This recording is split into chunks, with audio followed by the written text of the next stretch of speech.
the building were blessed by Dr. Raenette David, who presented looking at fast food and the brain, right? For those who were here, were you blessed? Yes, I'm sure some of us, all of us, including me, will minimize, probably totally get rid of fast food, all right? Amen. Some people say amen. Right, so this afternoon, and I'm sure we have several of you online, you'll be able to ask questions to Dr. David, and I'm sure your questions will vary, but the focus is going to be on kidney and how to keep a healthy kidney.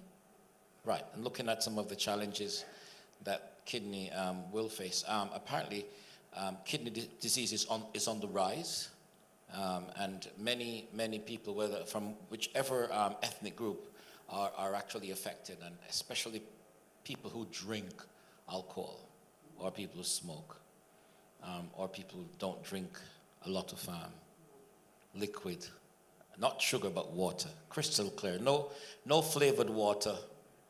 Flavored water is worse to drink, as far as my research has shown. So I hope this afternoon that those who are in church, you'll have your questions, and those who are online, I will be monitoring the online chat. Please drop your questions online, and we will be very happy to read those questions out, and I'm sure Dr. David will answer those questions. I'm sure your mother is online. Knowing her, she will already be. So welcome, Mom, from the beautiful island of Trinidad. I was about to say the second best island in the Caribbean, but I want to invite Dr. David back, so I won't say it, right? So welcome, Mom, and anybody else. Last week, Dr. Roach presented about high blood pressure, and I'm now watching my waistline. I'm measuring to make sure it doesn't go above 102 centimeters.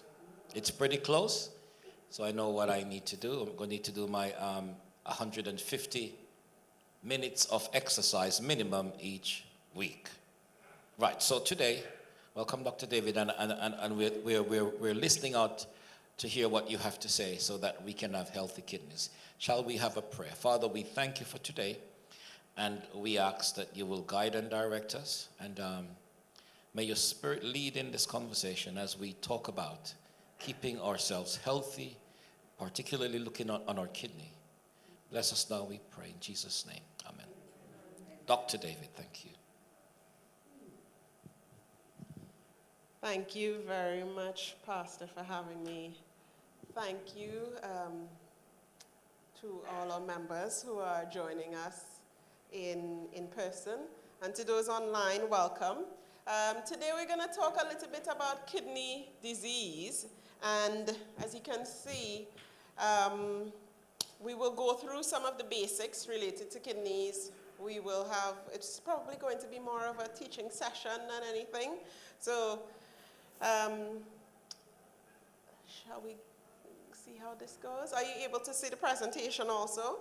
So we're going to look at the basics. So what are the kidneys, or where are they? How do you, what is their function? And the kidneys are bean-shaped organs. They are about the size of a fist, so about 4 to 5 inches long. They're roughly located just at the back, below the bottom of your rib cage, and they are a pair, so they are kidneys instead of kidney. There are persons who will have a single kidney, but most people would have 2 kidneys. And what is their function?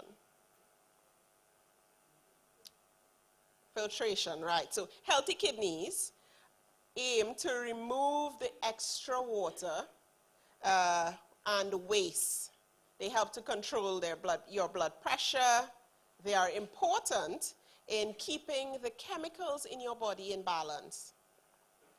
Did you know that your kidneys work to help your bones be strong? So they allow you to make normal blood cells, and they also make healthy bone.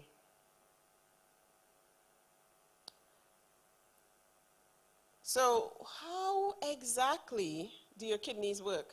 Now, I don't know if you might have to squint to see the schematic, but The kidneys, also called, any other names?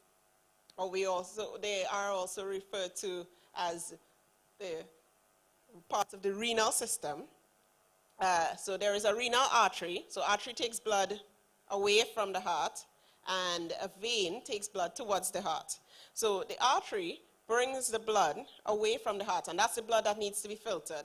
So as you can see in the red, let's give this a try. So this is the blood that needs to be filtered right here, right? So that comes in, and it goes through all of these. So this blood vessel interacts with what is called the tubules, and that allows for the waste to go across these tubules.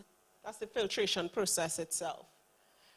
The ones that we need to reabsorb comes back into the blood vessels, and what is waste stays in the tubule and goes towards the bladder. Now, what do we want to keep?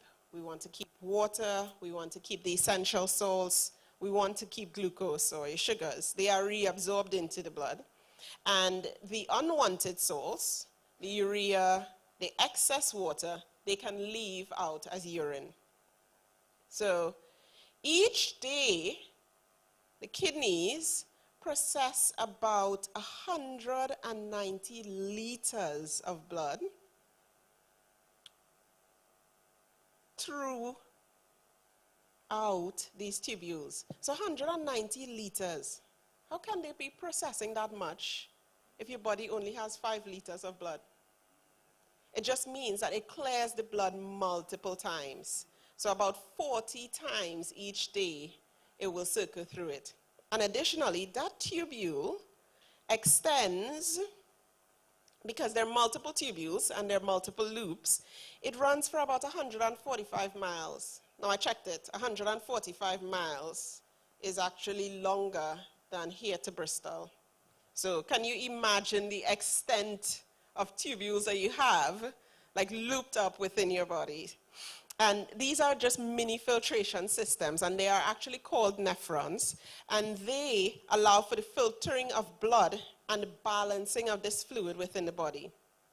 The kidney also produces different hormones and chemicals, and these allow the kidney to perform its key function. So we mentioned that, I might have broken the presentation, but we mentioned that the kidneys work to provide some hormones. I said, right? They produce some hormones. So one of which is erythropoietin. Now, I know if anybody follows sports, we know about erythropoietin, right? EPO, that these athletes might take to increase their blood oxygen capacity. So it's basically the ability of the blood to make new red blood cells. And it prompts the bone marrow to make new red blood cells. If this happens, then your blood can carry more oxygen. If it can carry more oxygen, you can possibly do your job a little bit better. And without healthy red blood cells, people develop anemia, which is a low blood count. This can cause them to feel weak. It can cause them to feel cold, to be tired more than usual, or even to be short of breath. Now, we've said that the red blood cells, which we can see here, are driven by this hormone that is made in the kidneys. Now, the control of blood pressure. So if your kidneys are diseased, then your blood pressure increases. And why is that? Because high blood pressure, we know, is a risk for stroke, is a risk for heart disease, and it further damages your kidney.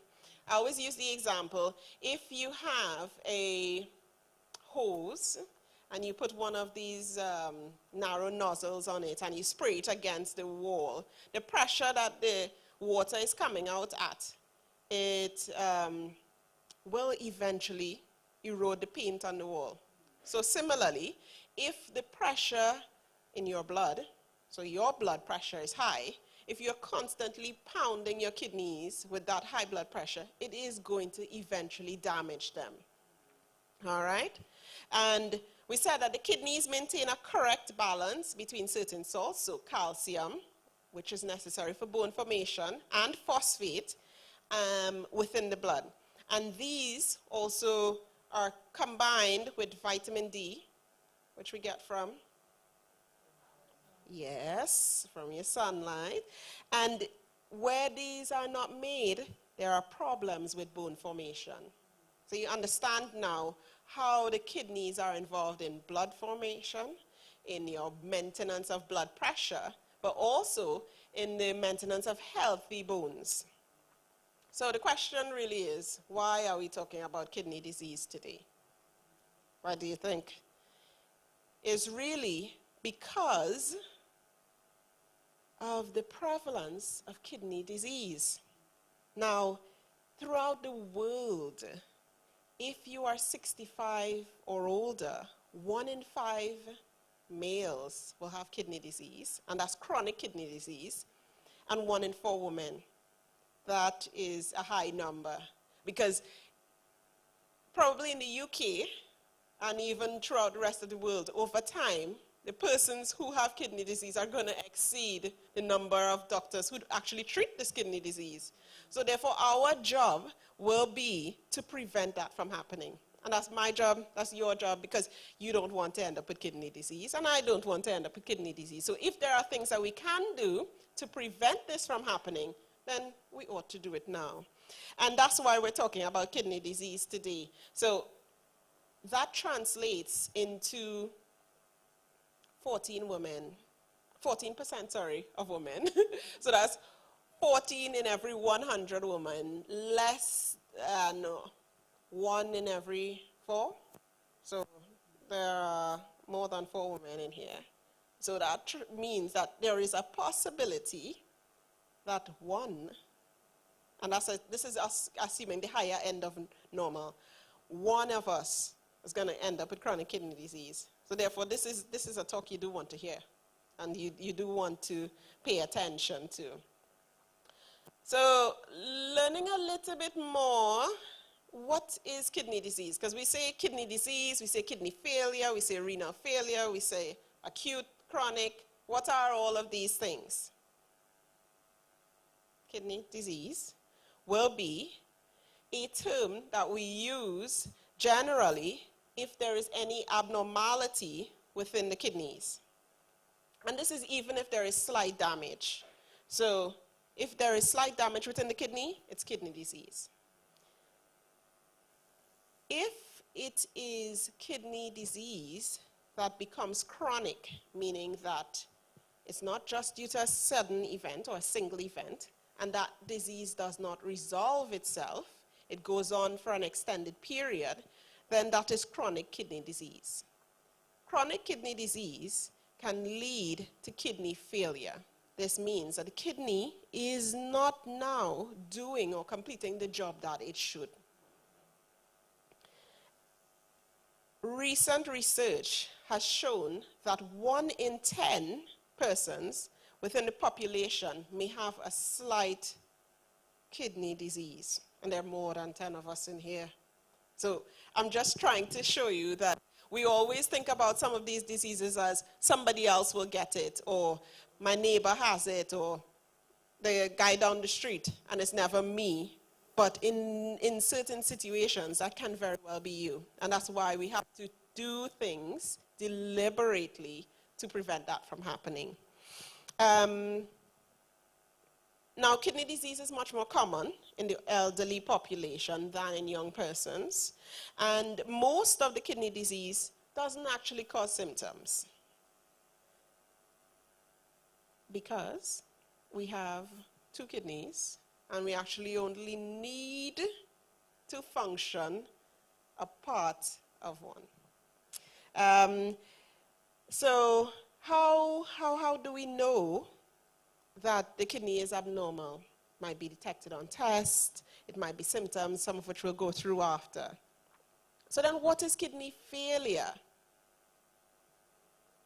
Kidney failure is a medical term that can be sometimes confusing because it refers to reduced kidney function if it is less than 30% of normal.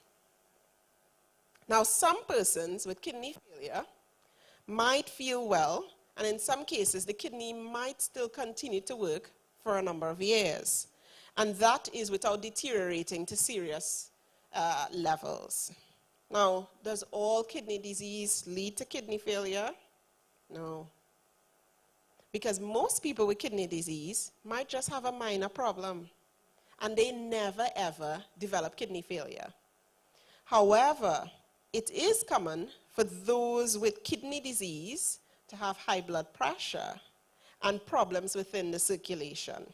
And if ongoing treatment is required, then there is always a small chance of you progressing to kidney failure.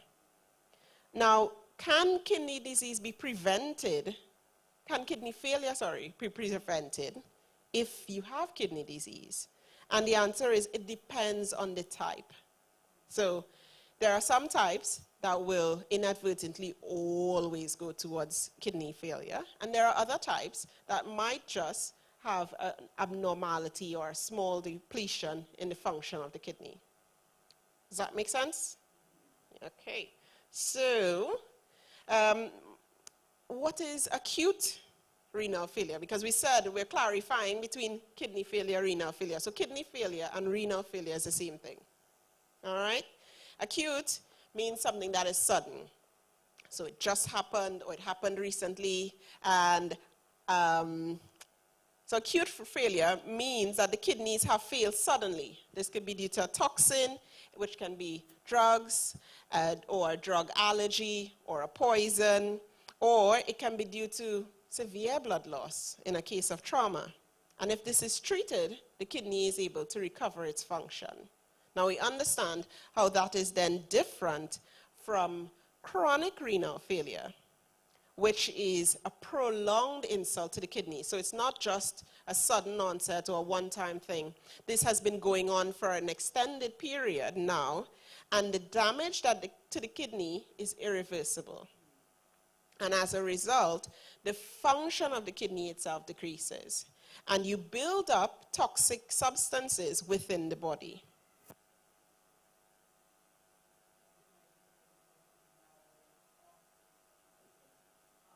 Mm-hmm.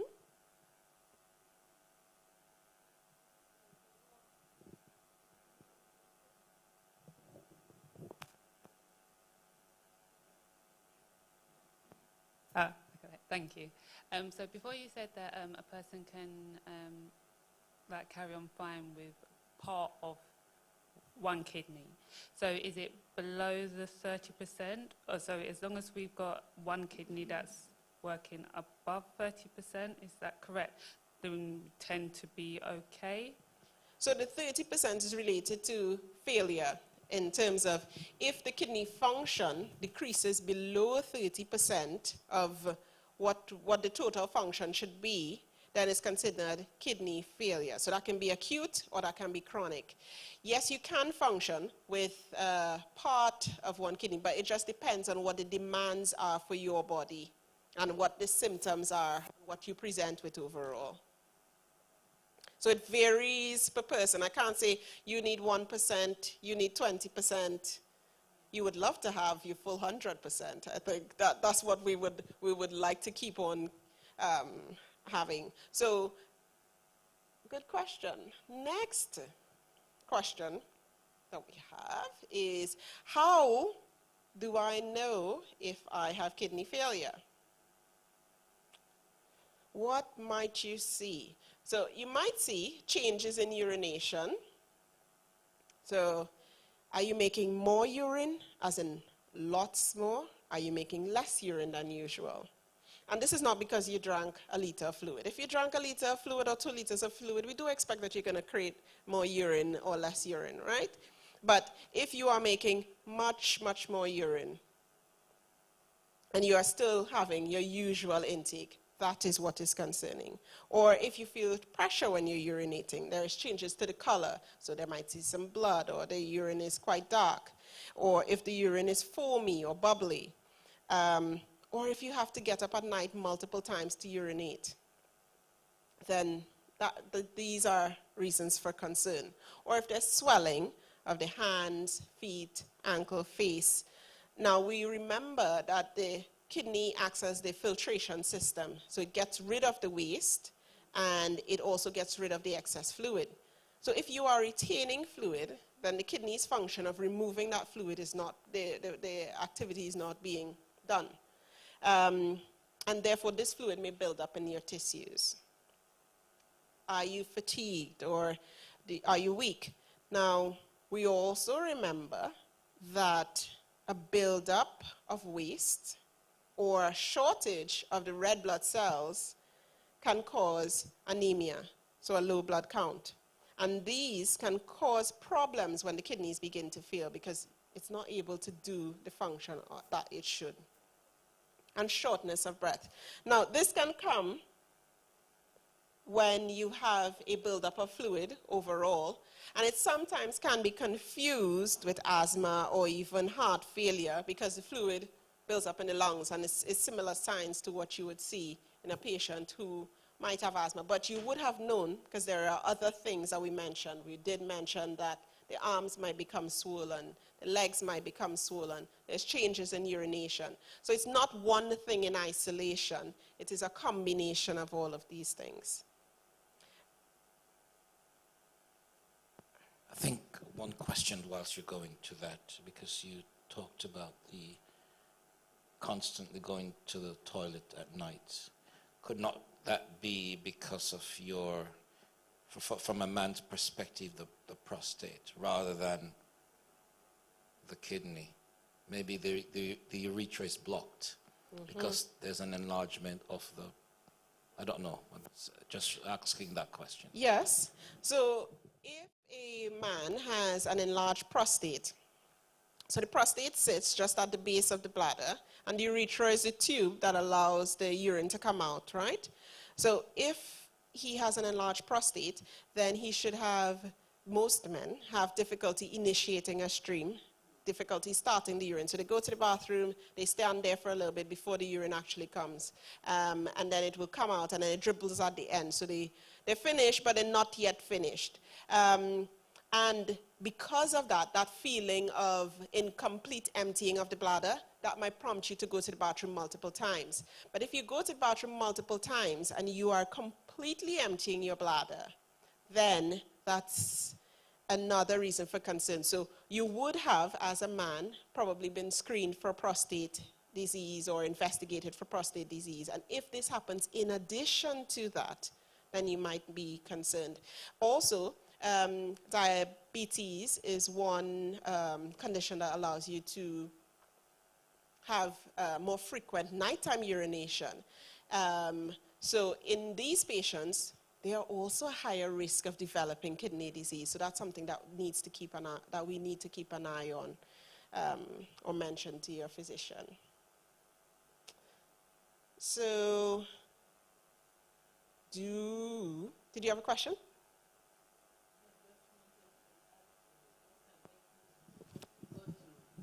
Use to urinate frequently at night, it may be because maybe you are taking the normal body intake you're supposed to, but you see yourself going to toilet frequently at night because if you drink a lot of fluids late at night, then automatically that will wake you up in the midnight to use the toilet to wee frequently.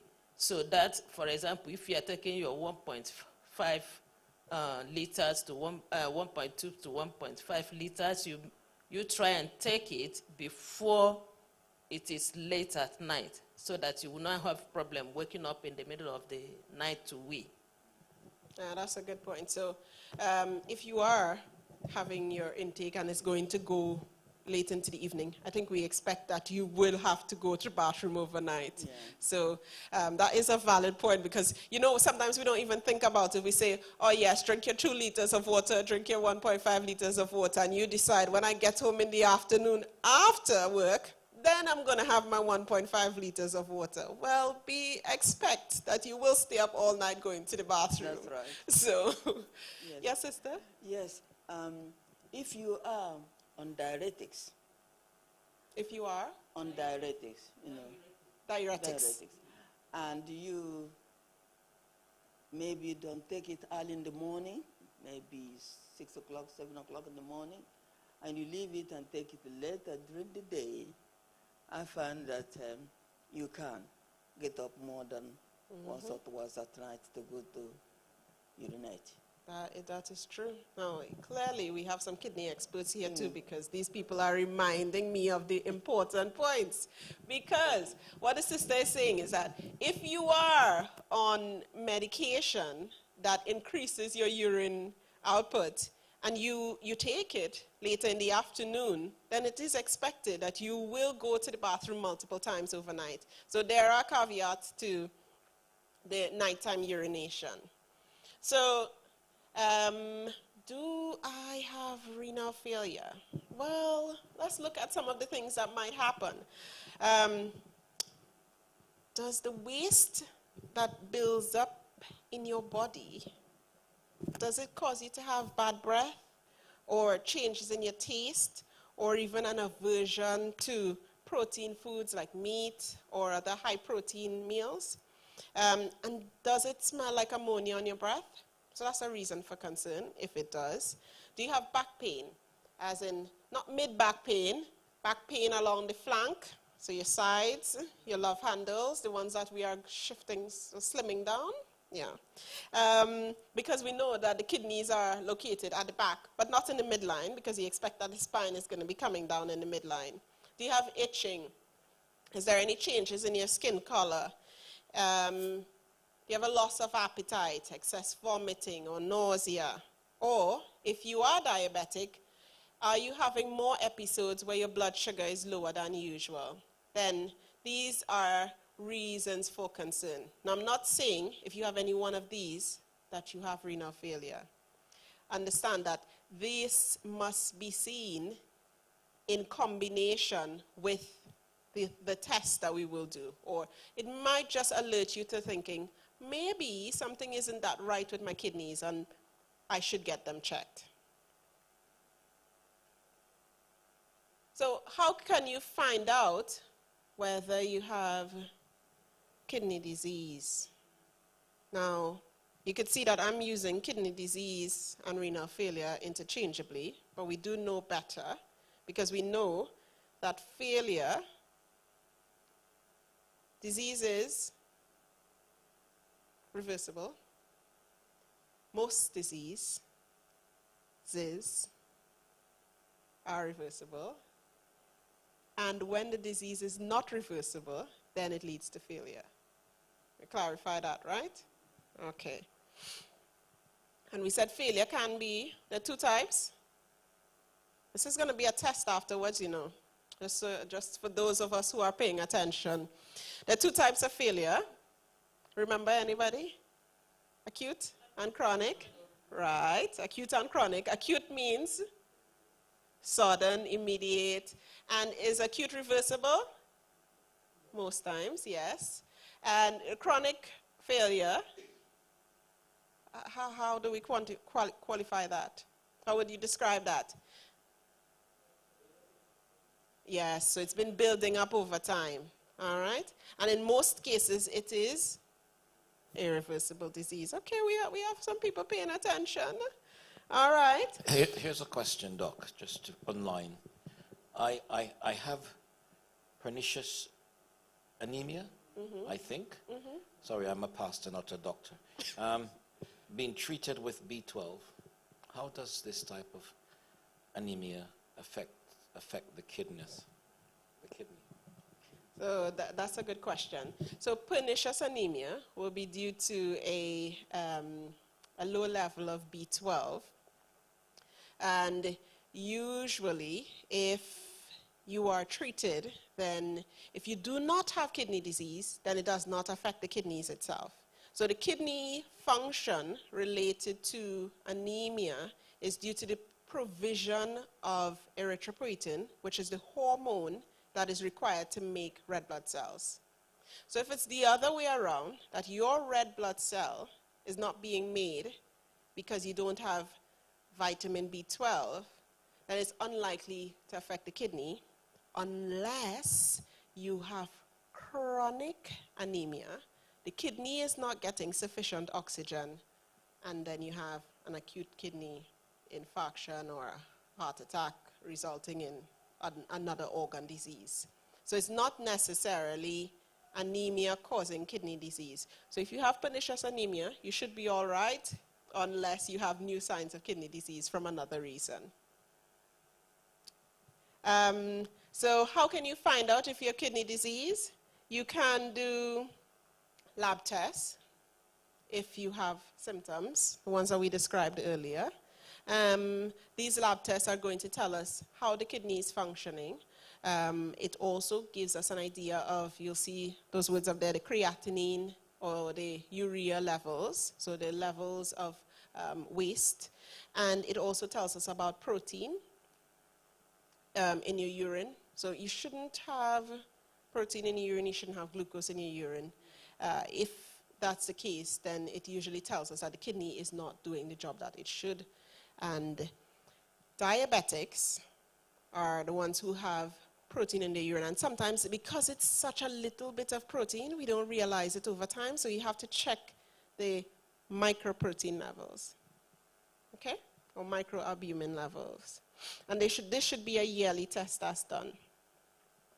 So you have signs of kidney disease. You listen to this lecture today and you're like, oh, actually, I've been having that itching. I do have ammonia on my breath, and I have abnormal back pain. My hands and legs are swollen, and I'm diabetic. Then you should go to your doctor, your GP, and have a screening test. This might be in the form of the blood test that we described, or they might actually choose to do other imaging, an ultrasound of the kidney, or a CT scan of the kidney, or even an MRI.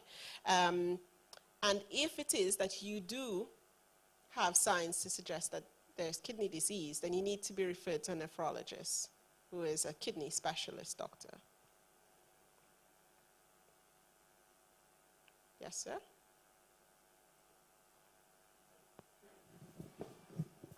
Earlier on, my misunderstanding, this one I'm asking the question quite clearly. You say you can live off one kidney. Sometime when you read through the papers, you find that people sell their kidney on, they donate the kidney to the member of the family. Does that limit your life expectation? Okay, so no, it does not limit your life expectancy. And if you have two well-functioning kidneys and you have a relative, or you decide to be a donor for another person who probably will not survive without a kidney, then no, it doesn't decrease your life expectancy. But you then have to guard and protect that solitary kidney that you have remaining. Because if that kidney were to become diseased, then you would be in a similar position of the person that you've donated the kidney to. So we are actually going to talk about a little about kidney transplant and donations. So how do we treat kidney disease? There are three main ways that we treat kidney disease. It can be either medications, dialysis, or transplant. And this is disease to the point of failure. All right? So this probably should be titled Treatment of Chronic Kidney Failure. So if there is a patient with a renal condition, then they might just need some medication. And there are a vast list of medications that are required. And this can be from just over the pharmacy, over-the-counter pharmaceuticals, or it could be from your supermarket. I don't know what supermarket sells. Maybe the fancy supermarkets in the UK sell your pharmaceutical drugs. But the relevant question will be whether you have poor renal function and require dialysis, or if you require an implant.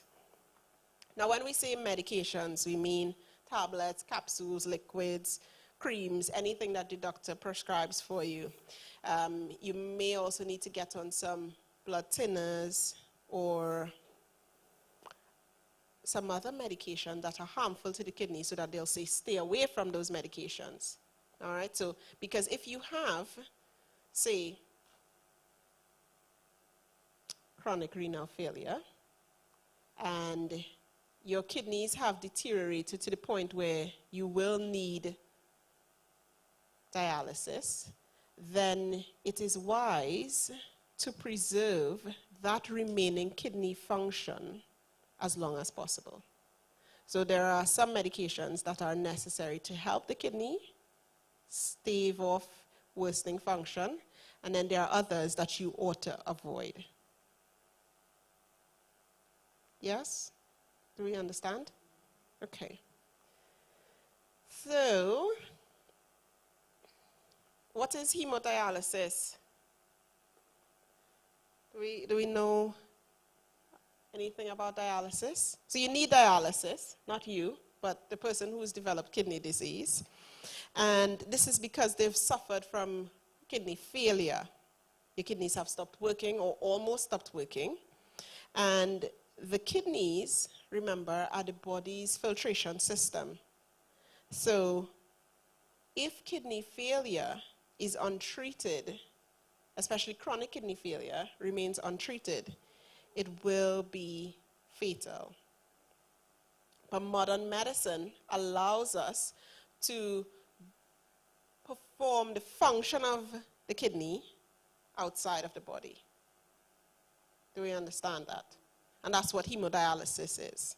So, as you can see, dialysis means the process of removing waste and excess fluid from the body when the kidneys stop working. This word comes from Greek. We have any Greek persons or those who speak Greek among us? No? Okay. Pastor? Okay. So dia is to pass through, and lulin is to loosen. Yes. So dialysis uses a membrane to filter the solution called the dialysate, and it regulates the balance of the fluid.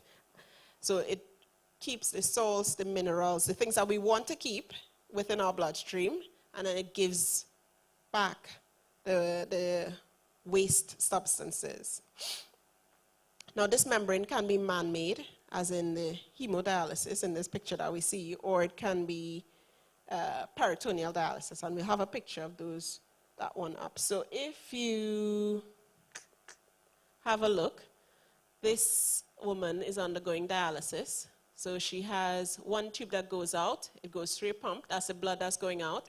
It goes through a dialyser, and then it removes your waste, and then your dialysis fluid comes in, and your clean blood now comes around and is infused back into the patient. That's probably a very simplified version of it. But do you get the concept that we're trying to explain? So this is one type of dialysis, which is hemodialysis, and we'll look at peritoneal dialysis after. But before I go there, does dialysis cure kidney failure?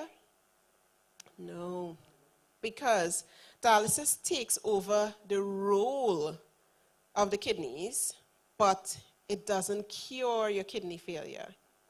For some people whose kidneys have failed after an operation or a bad infection, then kidney failure might just be temporary for those persons. And as a result, if they have dialysis, it allows them to buy time while the kidneys improve. For most people, though, the kidneys will not recover, and the need for dialysis continues. So some people may decide not to have dialysis.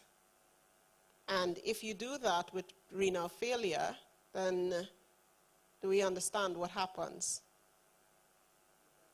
Yeah, it is a fatal event. So if you're medically suitable, you can be considered for a kidney transplant otherwise. So is dialysis painful? Does it hurt? Not really. You can see or assume that these tubes that go in there, they're attached to needles. So it's just a small prick in the skin. And that's probably the most painful part. When the toxins come off, you can feel a change, especially if there is a rapid dialysis, in how you do feel a change in how you feel overall. So some persons might feel nauseated, some might feel washed out after a treatment, they might feel generally unwell, might mention a headache, but these generally pass quickly. And most people are not affected at all. If your symptoms persist, then we might have to adjust your dialysis regime. And are there any complications of dialysis? No. So kidney failure itself leads to complaints of anemia, cramps, skin irritation, nausea, weight loss, but the symptoms that they experience, which is uremia, because of the increased waste products in the blood, they can have lethargy, we said itching, fluctuations in the mood, interference with sleep patterns, or even sexual function. Now, long-term problems can lead to depression, diminished sexual function, abnormal bone regeneration, or bone pain. But dialysis itself, the complications are related to achieving the dialysis. So whether your fistula, which is the tube that they use to infuse or exchange the blood, changes, or persons who are on dialysis have a higher risk of strokes or heart attacks. And if they can't access dialysis, then they are more likely to become obtunded over time or increasing weight over time just because of the buildup of toxic products. So you've been on dialysis. The question is, will you need dialysis for the rest of your life? So as long as you have no renal function, you will need dialysis. Most patients, if they're looking forward to having a kidney transplant, will probably come off of dialysis, but whilst you are waiting, then you will. And can you go ahead with your normal life activities if you're on dialysis? Somewhat? So that's true. Becoming a dialysis patient is a turning point in your life, but modern medicine does make it possible to be able to carry on many of your day-to-day activities. Now, some persons may have to decrease the intensity of the work that they might do, but they will be able to carry on some of the lesser intense activities overall. Now, we looked at the hemodialysis. Let's see if this one is peritoneal dialysis. And peritoneal dialysis and hemodialysis are both treatments for kidney failure. So sometimes we get asked which dialysis is best. It's actually which dialysis is best for you. Because if you're on peritoneal dialysis, you manage your own care, whereas to hospital dialysis or hemodialysis, you have to go to a hospital center to have it done. So there is a bit of flexibility related to each. So in peritoneal dialysis, you'll probably spend 1 to 2 hours at home, depending on how much dialysis you need. And that's every day, draining the fluid in and out of your tummy. Whereas if you go for hemodialysis, that's about 3 to 5 hours, 2 to 3 times a week. So you can see that each has their own benefit, per se. And expect that you will have to have changes in your life compared for both of those. Now, in peritoneal dialysis, you can have a look here. There is a catheter that is inserted into the abdomen, and we use the abdominal membrane itself, or the peritoneal cavity, as the filter. So the fluid goes in through one side and then out through your drainage bag. So similar to the hemodialysis, but your membrane is now your own body's peritoneal cavity.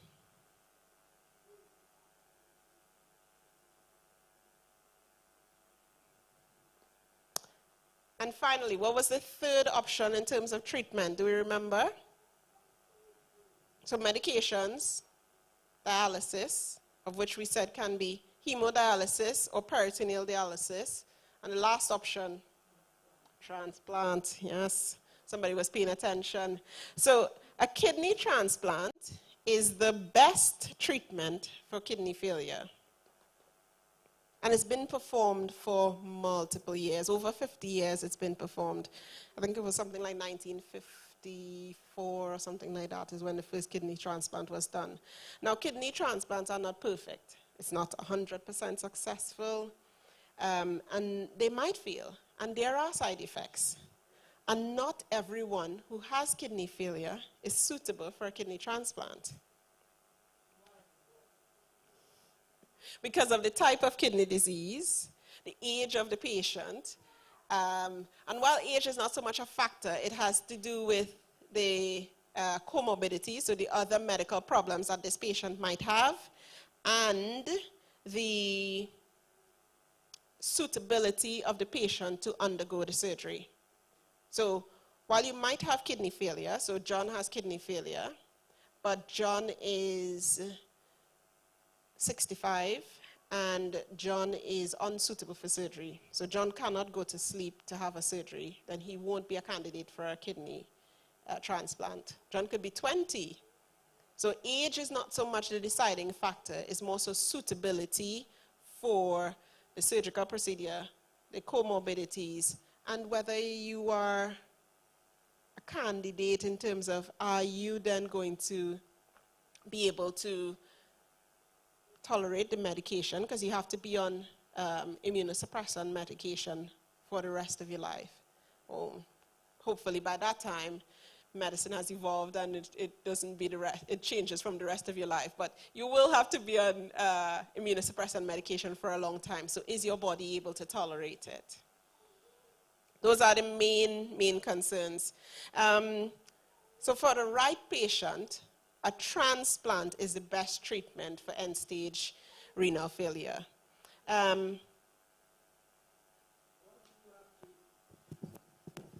Why do you have to be on medication for the rest of your life when you've undergone?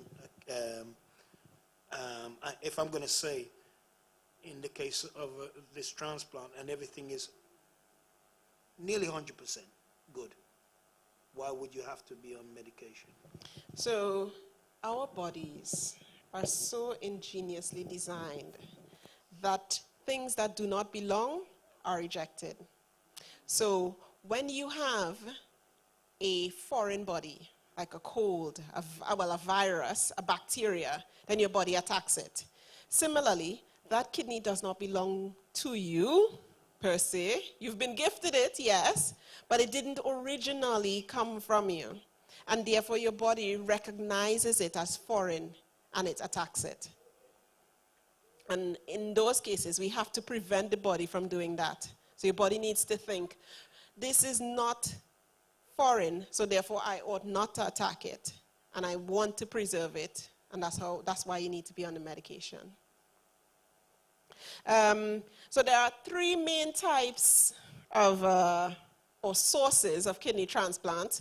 Our brother alluded to one, which is your live-related transplants. So that's your sister or brother who has given you a kidney, or aunt, uncle. And then there is your live or living unrelated transplant. So that is the goodly person that you do not know that has donated a kidney to you. Or it's the cadaveric transplant, so somebody who has suffered some kind of fatal insult and you are receiving their kidney. So is a transplant operation possible? We said we kind of discussed this one already. And is diet important to a kidney patient?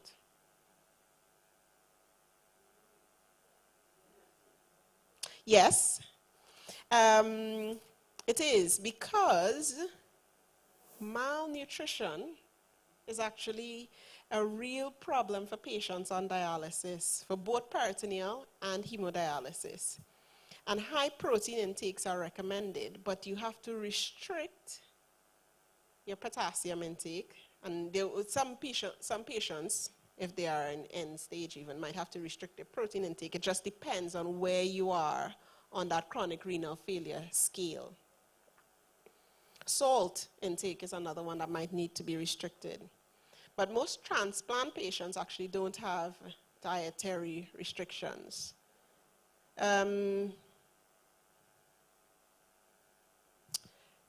we just mention, are there sexual problems to face? So the majority of male and female dialysis patients do have sexual difficulties. Impotence is a common problem, but treatment is usually successful.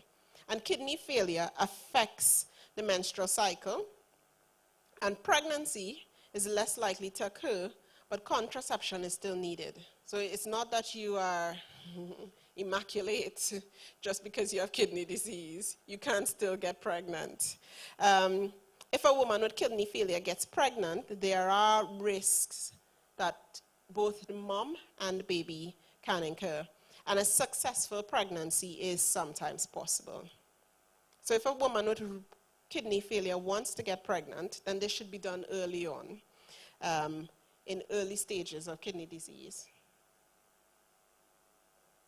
So I thought you might be interested to see where the kidney goes if it's implanted. Has anyone here? So it varies. It can be the rest of your life, your natural life, or if things don't go on that very well, 100% end of the spectrum, it can be very short. It just depends on the rejection, the tolerance of the kidney, whether the kidney actually functions right away. Because some kidneys like to take a little break when they are implanted. So there is a period where the kidney actually does not function right away. But it's kind of like a jump start for the car. So you give them some time, you continue hemodialysis, and then they start working. Or they might never work. So it's not an exact science for kidney transplants.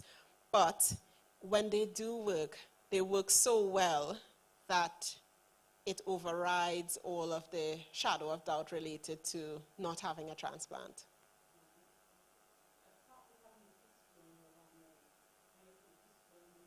Yes, so you can have the fistula, you can have it in anywhere that has an artery or vein. So it can be here, it can be further up.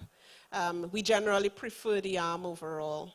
Or you can have a dialysis catheter or port implanted, which can be near any large vein. So subclavian, in the arm.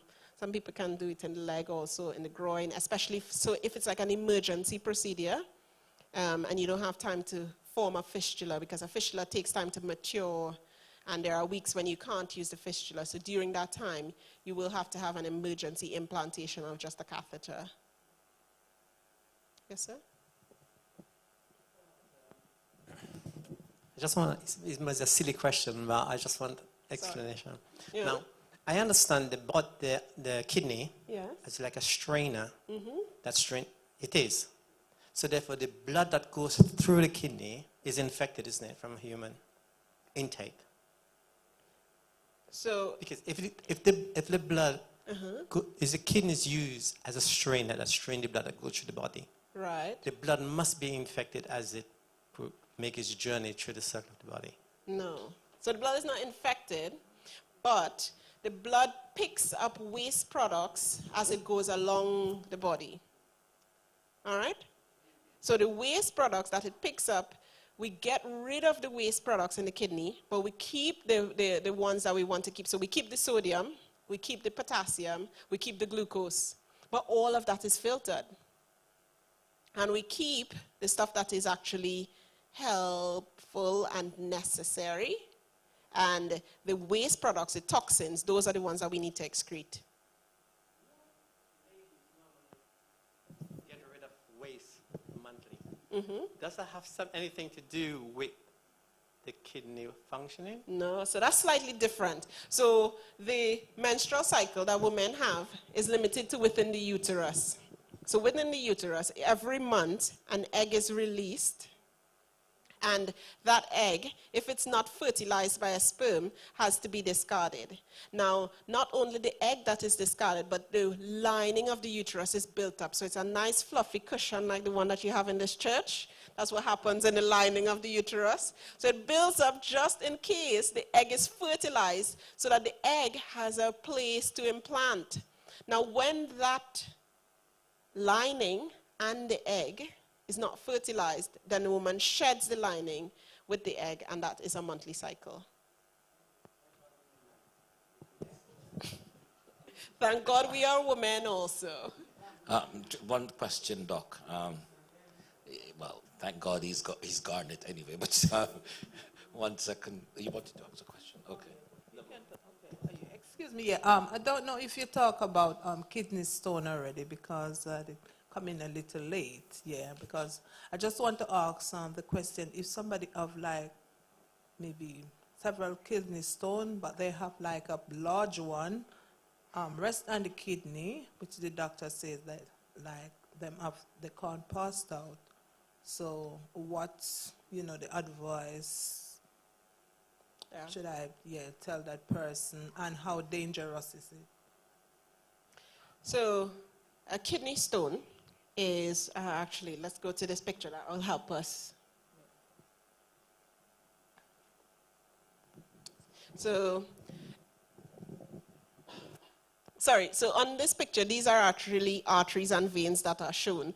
But assuming alongside this bit will be the urethra, which is the ureter, which is the tube that goes from the kidneys to the bladder, and it conducts the urine within it. Now, from the bladder to the outside world is urethra. Now, if a patient has a kidney stone, it means that the stone is within the kidney itself, or it can be within the ureter. If a stone blocks the tubing, then a lot of things can happen. Imagine you have a plug in your bath, the water backs up, right? Similarly, if there is a plug, a stone that is large enough to include the ureter, which is extremely rare, most of the times they pass down and they cause a lot of pain, and that's because of the spasm of the ureter helping the stone go downward. If a stone is within the kidney, it might not cause any problems at all. But if it is that it is blocking one of the nephrons, or not so much the nephrons, but if it's blocking the ability for filtration, then that is when it can dilate the kidney up. Still quite rare though. It might just cause pain, and it can get stuck in the ureter. If the person don't pass it out, it's big, it's too large, so they have to maybe take operation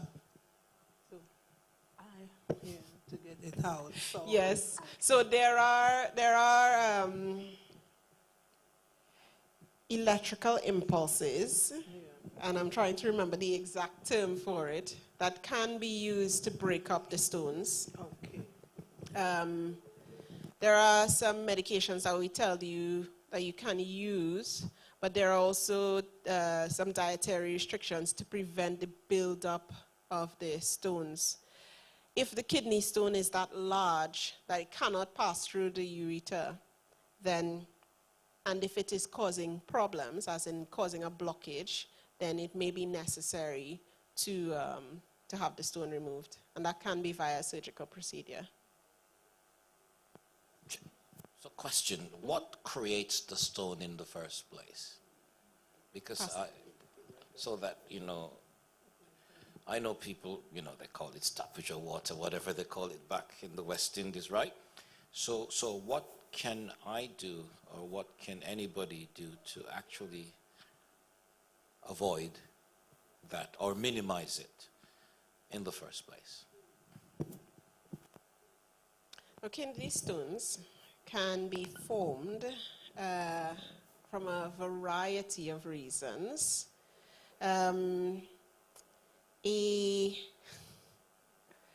insufficient hydration can contribute to it. High uric acid can contribute to it also. So a diet rich in red meat can contribute to it. How can you prevent it? You can prevent it. If you already have kidney stones, then hydration is probably the best way. And these are assuming that these are small kidney stones, small enough to pass through the ureter, or they can be multiple and small and just sitting within the calyx of the pelvic, the kidney. If they are not causing any problems, then the kidney just continues its function. However, if they become quite large, then and dilate the pelvis, prevent the urine from coming out, then we have to treat it. Okay, so I'm going back to kidney failure. And is there a natural remedy way in order to treat it instead of medication? So there might be, but I have not practiced Eastern medicine or natural medicine, so I would not be able to give advice for that, sorry. I can only advocate for the Western medicine.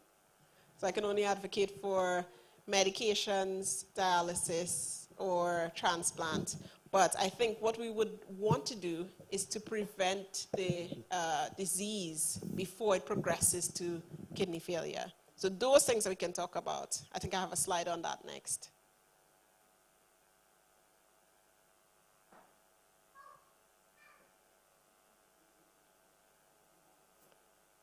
Okay, so I was actually going to use this slide to demonstrate that when we have a transplanted kidney, if your two kidneys are diseased, then we transplant the kidney actually low into the pelvis.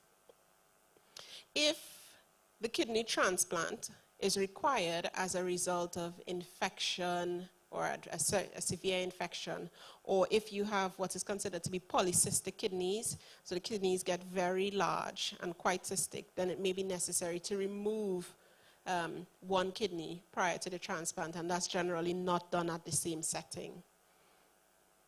Okay?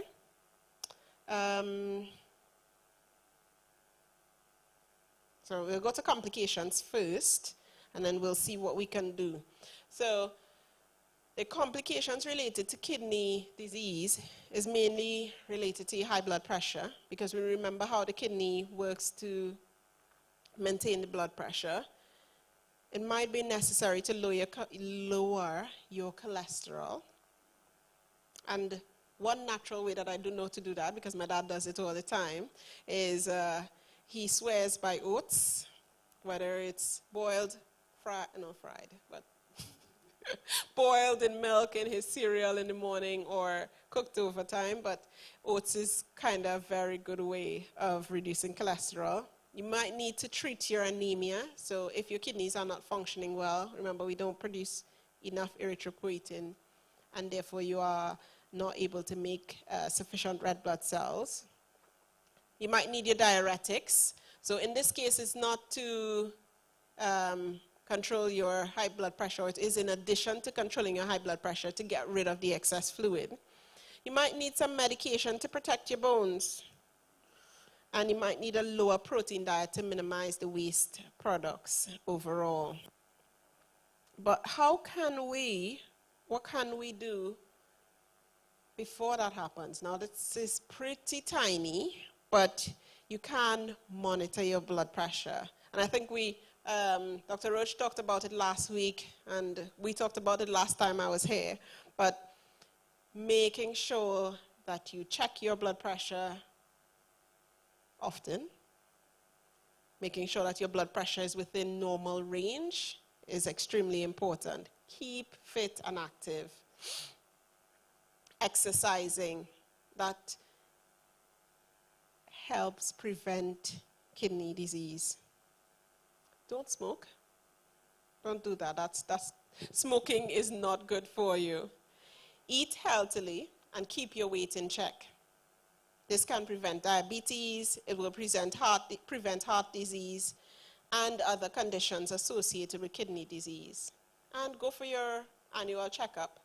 That way you might be able to determine whether you have kidney disease earlier on, and you can prevent it from progressing to kidney failure.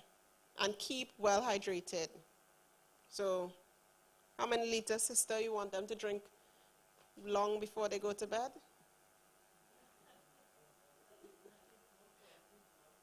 Yes.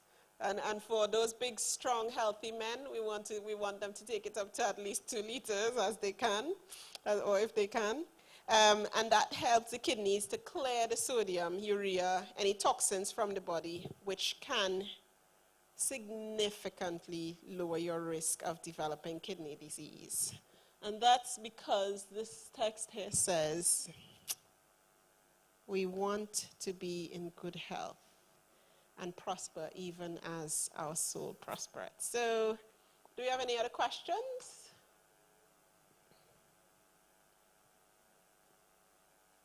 Because we don't want a failing kidney.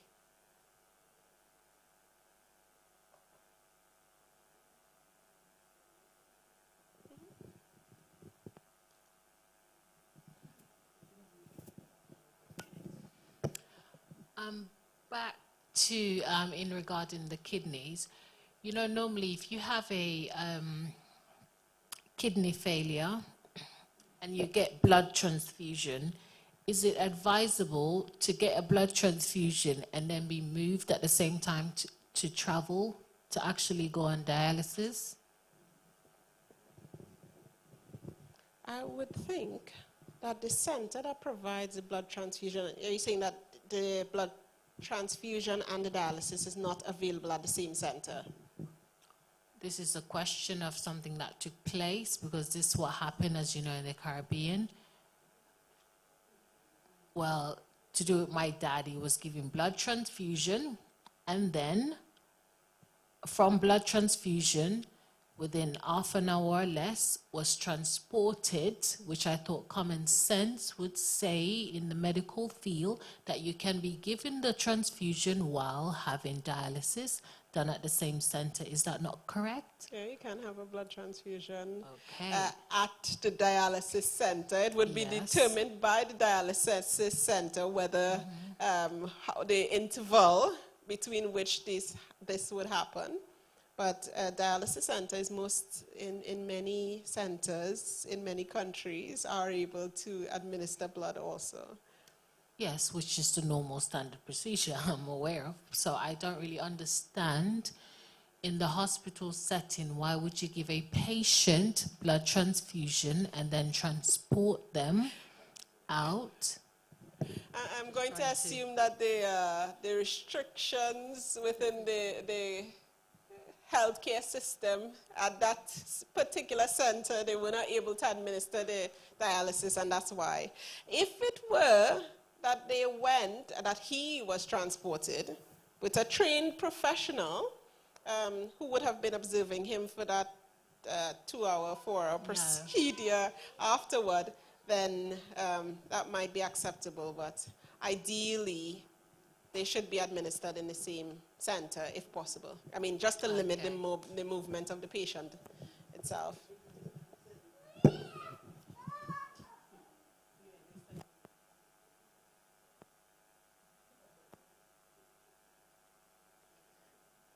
All right, so just a quick recap.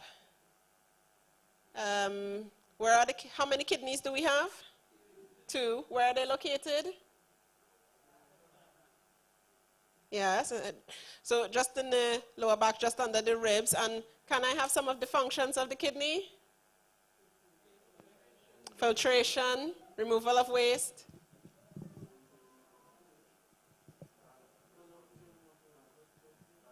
Balances your sodium. Cholesterol. Yes, it kind of was your cholesterol somewhat-ish. Nobody remembered about the EPO that I went on about for so long? The erythropoietin. What? It produces the hormone erythropoietin, which helps to make red blood cells. Oh, yes. Right. And also regulates calcium and phosphate, which is necessary for Bone formation. Good. And we said that kidney disease, does kidney disease equal kidney failure? No. No, because you can have kidney disease which never progresses to renal failure. And there are two main types of failure, which are? Chronic and acute. Right, acute and chronic, good. And chronic renal failure generally has three forms of treatment, which will be medication, dialysis, transplant. What are the two types of? Hemo and whatever. Two types of dialysis are hemodialysis and peritoneal dialysis. I think we did well. Do you have any other questions? Thank you very much for having me.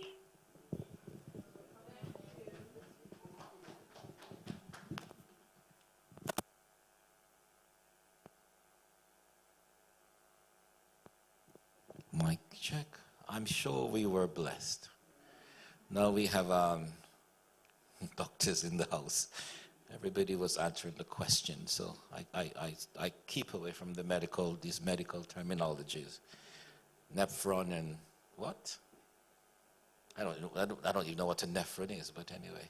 I was reading up on it whilst you were talking, just to kind of see where I'm going with this idea. Right, so now we're going to try and keep our kidneys healthy. So my question is 4 things that we need to do. That wasn't said actually. 4 things quickly. Number 1, exercise. Not you. Number 2, drink a lot of water. Right. Okay. Number 3, avoid. Okay. Avoid red meat. Wasn't that said? I can see the vegetarian saying, yes, Pastor. Right, good. Yeah. Avoid red meat at all costs as much as you can. Last one.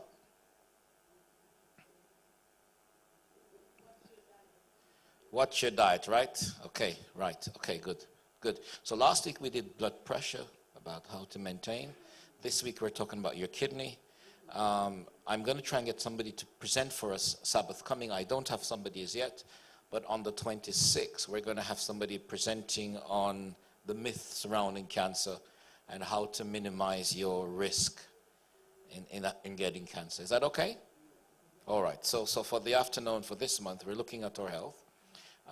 We will pick up back our Bible study next month. All right? And hopefully I'm going to get some counselors in to talk about some relational issue. Is that okay? All right, so what we want to do is to make sure that you are not just fed in the morning spiritually, and then we have Bible study, but we want you to also be healthy physically. Is that okay? So we have a 360 kind of conversation in terms of our path as Christian, right? Thank you, Doc, for traveling all the way from Liverpool just to be with us, and I'm sure you'll come back again, right? I'll choose a topic for you to present to us, and let's keep Dr. David in our prayers, because obviously you probably don't know, but she's just almost there to be a neurosurgeon. All right, so I'm hoping she will never get the chance to split my brain, but that's what she does, open and just see what's happening inside there. All right? Right, where's my assistant pastor? Come along. I'm training him up. He's my full assistant pastor. I have ordained him to be my assistant pastor, and he's trying his best, trying his very best. He's going to now do our closing prayer, as he did for us last week. You're going to thank God for bringing Dr. David here. You're going to also thank him for helping her to do a good presentation. And then you're going to close by saying, God, help us all to eat healthily so that we can have healthy kidneys, right? Good? Remember? Okay, there you go. Dear Heavenly Father, we thank you for